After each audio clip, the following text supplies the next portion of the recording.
नमस्कार दोस्तों, हमारे चैनल में आपका स्वागत है। दोस्तों, आज हम आपको बताने वाले हैं हमारी समाज की ही बहुत पुरानी बात कि क्या बेटी के घर जाकर उसका भोजन करने से उनके घर का हमें पाप लग सकता है या हमें अनेक प्रकार की समस्याएं हो सकती है। आज इसी बारे में हम आपको बताने वाले हैं, तो चैनल के साथ बने रहें, वीडियो को पूरा देखें, तभी यह कहानी आपको समझ में आएगी। दोस्तों, यह कहानी है आज के समय के भारत की। क्या हुआ था कि एक परिवार था, बहुत ही हंसी खुशी रहता था। उनके घर के अंदर एक लड़का था, लड़की थी और पिता बड़े परिश्रम के साथ पैसे कमाते थे और अपने परिवार के ऊपर लगाते थे। घर का लड़का बड़ा बेटा था और बेटी छोटी थी। इसी कारण पिता ने निर्णय लिया कि अब बेटी का विवाह कर दिया जाए। तो बेटे से पूछा गया, तब बेटे ने कहा कि पिताजी, मैं इस समय विवाह नहीं कर सकता क्योंकि मेरी कमाई का भी अभी स्रोत नहीं है। मैं स्वयं आपके ऊपर बोझ हूं और एक और दुल्हन लाकर मैं आपका बोझ नहीं बनना चाहता। यह बात पिता ने भी स्वीकार कर ली और बात भी सत्य है कि पिता जब तक व्यक्ति अपने पैरों पर खड़ा नहीं हो जाता तब तक उसे विवाह नहीं करना चाहिए। तब उन्होंने अपने पुत्र की बात को सुनकर अपनी बेटी का विवाह कर दिया। बेटी को बड़े ही साजो सम्मान के साथ, इज्जत के साथ और बड़े ही अच्छा विवाह करके बेटी का विवाह वह कर देते हैं। कुछ समय आता है, बेटी का भी सरकारी नौकरी लग जाती है और वह शहर में रहने लगता है। एक साल के बाद बेटी का भी विवाह कर दिया जाता है और वह बेटा शहर में अपनी पत्नी के साथ रहता है और गांव में वृद्ध माता पिता रहते हैं। बेटा माता पिता के पास आकर कहता है, माताजी पिताजी, आप यहाँ अकेले रहते हैं और मैं शहर में, इससे अच्छा है कि हम मिलकर एक ही जगह पर रहें। मैं नौकरी छोड़कर आ नहीं सकता और गांव में आपका भी कोई अभी आय का स्रोत नहीं है, तो यहाँ की जमीन और घर को बेचकर वहीं कहीं जमीन और घर लेते हैं ताकि हमारा जीवन भी अच्छी तरीके से चले। माता पिता ने बेटे की इस बात को भी हंसी खुशी स्वीकार कर लिया। अपनी जन्मभूमि को छोड़कर वह बेटे के पास चले जाते हैं और बेटा और माता पिता अच्छी तरह से रहने पड़ते हैं। पुत्र वधू भी अच्छी तरह से सेवा करती है माता पिता की। तभी क्या होता है कि लड़के की माता का देहांत हो जाता है किसी बीमारी की वजह से।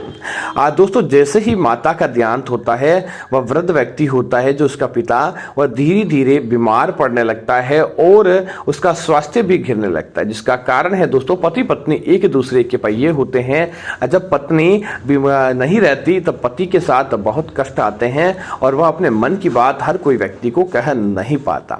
इस वजह से वह बीमार पड़ जाता है। दोस्तों, वह बीमार पड़ने लगता है और वृद्ध हो जाता है और तब उस लड़के की बहू अर्थात कि उनके पुत्र वधू कहती है, आपके पिता बहुत ज्यादा बीमार रहते हैं, मैं इनकी सेवा नहीं कर सकती, यह हमारे बच्चों के ऊपर भी इसका प्रभाव पड़ रहा है और वह भी बीमार पड़ेंगे, क्यों ना आप इन्हें वृद्ध आश्रम छोड़कर आ जाओ।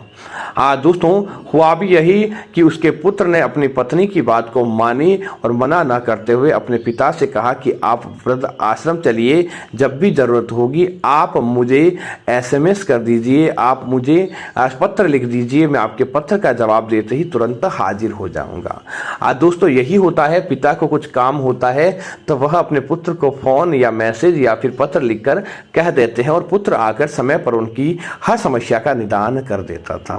लेकिन एक समय ऐसा आया कि पुत्र ने उनके फोन तक उठाने बंद कर दिए, पत्र का जवाब देना बंद कर दिया और अपने पिता को पूरी तरह से नकार देता है अपनी पत्नी का कहना मानने के कारण।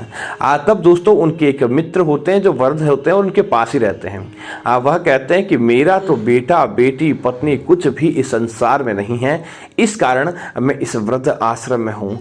तुम्हारा बेटा बेटी सब कुछ है तो तुम यहाँ किस हिसाब से रहते हो। तब वह अपने पुत्र की बात को कहता है कि मेरे पुत्र ने मेरे साथ यह किया। तो बोलता है, इसके अलावा तुम्हारे जीवन में कोई नहीं है। तो कहता है, एक मेरी बेटी बेटी है। तब वह कहते हैं कि अगर तुम्हारी बेटा तुम्हारा कहना नहीं मानता तो आप अपनी बेटी को पत्र लिखो, उसको फोन करके बोलो ताकि वह आपकी सेवा करे। तब वह पिता कहता है नहीं नहीं, मैं ऐसा काम नहीं कर सकता। क्या मैं अपनी पुत्री के ऊपर बोझ बनूंगा? पुत्री के घर का खाना अच्छा नहीं माना जाता है। पुत्री के घर का जो भोजन करता है वह बर्बाद हो जाता है। तब वह व्यक्ति कहता है कि तुम वृद्ध अवस्था के अंदर वृद्ध आश्रम में रह रहे हो, तुम्हारा घर परिवार और बच्चे बेची होते हुए भी इससे बुरा क्या तुम बुरे चाहोगे अपने लिए? तब वह कहता है कुछ भी हो, मैं इन बातों को नहीं मानता, मैं बेटी के घर का पानी भी नहीं पी सकता।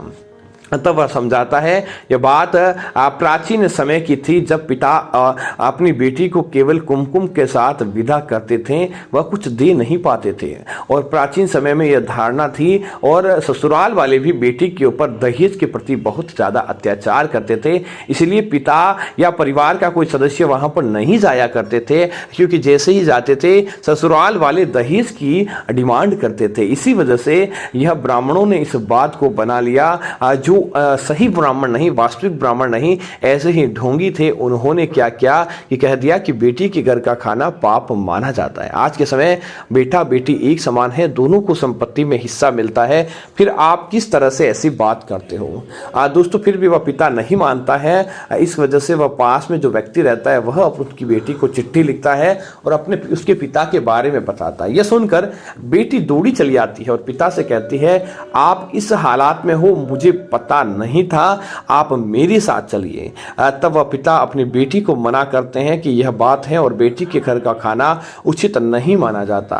तब वह कहती है पिताजी, बेटा बेटी दोनों बराबर होते हैं, आज के समय में कानूनी रूप से भी कोई गलत नहीं है, तो क्यों मैं आपको कोई सेवा नहीं कर सकती? मैं आपकी क्या, मैं तो हर कोई व्यक्ति की सेवा कर सकती हूँ, आप मेरे साथ चलिए।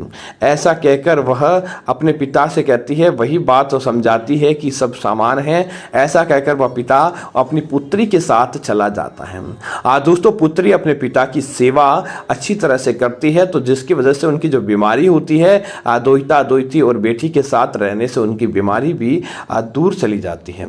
बीमारी समाप्त हो जाती है तो व्यक्ति एकदम स्वस्थ हो जाता है और स्वस्थ होने की वजह से वह अपने आप ही कोई काम को भी करने लगते हैं। इस वजह से वह हंसी खुशी रहते हैं। तो दोस्तों यह थी पहले की बात कि पहले के समय किस प्रकार झूठी बातें फैलाई गई थी कुछ बातें, और यह कारण भी था कि पहले बेटी से दहेज आधी मांगा जाता था, जिसकी वजह से परिवार वाले वहां पर जाकर क्योंकि वहां पर उनके साथ डिमांड की जाती थी, वहां पर जाने से डर लगता था। इसी वजह से वहां पर जाकर भोजन करके वह अपनी बेटी के ऊपर और कष्ट नहीं बढ़ाना चाहते थे, ताकि उसके ससुराल वाले यह नहीं कह पाए कि तुम्हारे घर वाले भी यहाँ आकर सारे दिन भोजन करके चले जाते हैं। इसी वजह से यह धारणा थी। आज का समय बदल चुका है, आज का हिंदुस्तान बदल चुका है, तो कोई प्रकार की समस्याएं नहीं है और न कहीं शास्त्रों में लिखा गया है कि बेटी के घर का भोजन नहीं करना चाहिए। आप आराम से बेटी और बेटे के अंदर का जो भेद है मिटाइए और जहां आपका मन करे वहां आपको भोजन करना चाहिए। तो उम्मीद है जानकारी आपको अच्छी लगी होगी। ऐसी अन्य जानकारी देखने के लिए आप हमारे चैनल को सब्सक्राइब करना ना भूलें। धन्यवाद मित्रों। जय श्री राम मित्रों।